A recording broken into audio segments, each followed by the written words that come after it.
Physical condition of work and their effects on productivity. The physical condition of work of a workplace such as lighting, temperature, noise, levels, air quality, ergonomics, and cleanliness. The significantly impact employee productivity. Poor conditions like excessive noise or uncomfortable temperatures can lead to fatigue, stress, and decreased focus, reducing efficiency and job satisfaction. On the other hand, a well-designed work environment with proper lighting, ventilation, and comfortable furniture promotes concentration.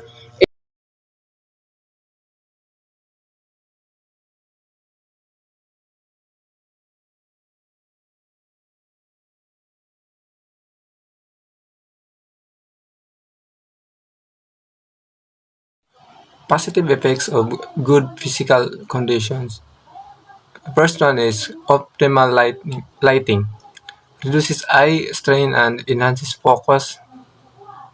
Using blue light filter on your phone or computer screen, blue light emitted from these devices can disrupt your sleep and cause eye fatigue.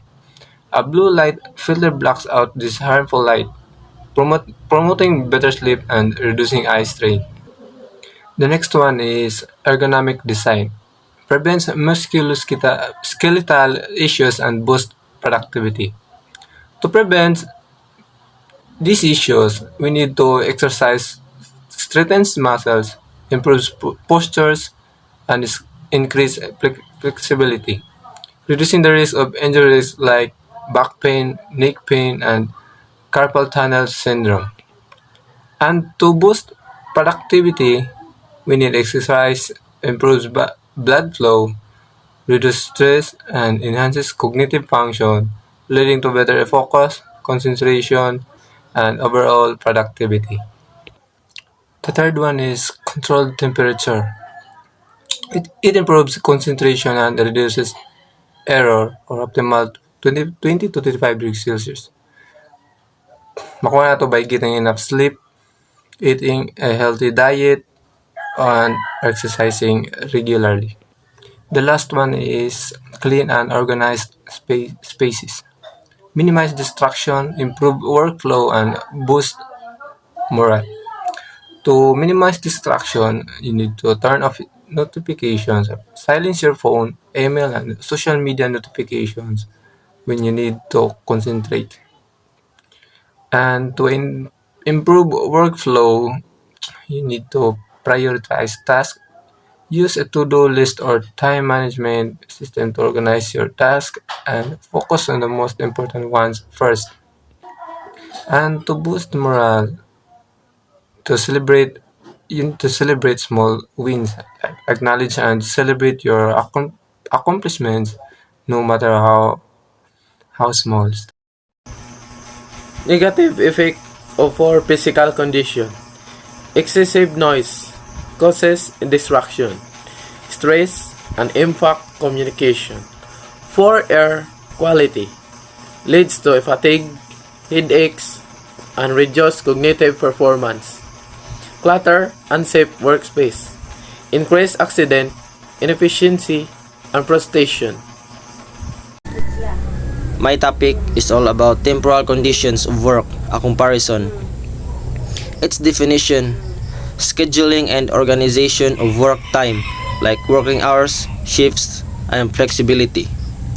Its impact is directly influences productivity, health, and employee satisfaction. Comparison of fixed and flexible work schedules. Purpose. Both aim to meet organizational goals and productivity requirements. Productivity goals both optimize employee output with structured work hours. Adaptability. Both can be adapted to rules, industries, or employees' needs. Impact on health. If mismanaged, both can lead to stress, fatigue, and burnout. So, for example, of the fixed work schedule. So, ang examples of fixed work schedules is kanang nakaset ang imong schedules, imong working hours. So di na siya pwede ma-adjust. So ang kalahian sa flexible work schedules, if kaya pwede mo ma-adjust ang imong work, pwede ang imong time, imong work, imong trabaho, pwede mo adjust kung kano siya ka nang ganahan ka mo trabaho. Dili pa sa fixed work schedules nga nakaset. Dapat ana nga orasa, ana nga day nakaset na nga diya na jud ka nang diya gyud ka angay mo trabaho. So mo to siya. Thank you. Shift work. Day shift. Align with natural rhymes, enhance focus. Night shift. Describe sleep patterns cause health risks like fatigue, stress, reduce clarity. So akong topic ay psychological condition in the workplace. So kani siya kay nagpasabot siya nga nag-focus sa mental and health, emotional well-being sa usa ka workplace sa isa ka tao, especially kung stress sa trabahoan, kung unsay atmosphere sa palibot, kung dili ba toxic. If stress sa trabahoan kay need bantayan para malikayan ang burnout, o kung ang atmosphere sa trabahoan kay okay ra, kinahanglan jud nato na kalipay og kapsay sa mga trabante. Then sa leadership style is nindot nga pagdala sa trabante para madali ang trabahoon. Kung naay cooperation is magkasinabtanay dayon. Muna ang kuan psychological condition in the workplace. Importance of the psychological conditions. Stress, rejections, mitigate stress and prevent burnout, increase engagement, employees feel value boosting, moral and output, improve collaborations, trust and respect, enhance communications and reduce conflicts. Key factor influencing psychological condition: leadership style. Empathetic and inclusive leadership foster belonging and open communication. Empathetic and inclusive leadership is crucial for creating a positive and productive work environment. Empathetic and inclusive leadership is essential for creating a thriving work environment. By understanding its benefits, characteristics, and strategies, leaders can cultivate a culture of belonging, driving success and growth. Recognition and feedback. Regular acknowledgement boosts morale.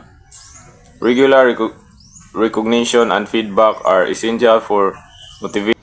My name is Kyle Franz Andre Talido. My report is conclusion. Physical, temporal, and psychological conditions and independent. So, ang physical o temporal, psychological kay nagdepende sila sa usag-usag niya. Prioritizing this factor creates a healthy, engaged, and productive workforce. So, kani siya kay i-prioritize niya ang trabahante nga aktibo. Next kay organization that address this condition build sustainable and high-performing team. So, ang organization kay siya mo'y nagdala sa address sa usa ka condition nga build sustain sa high performing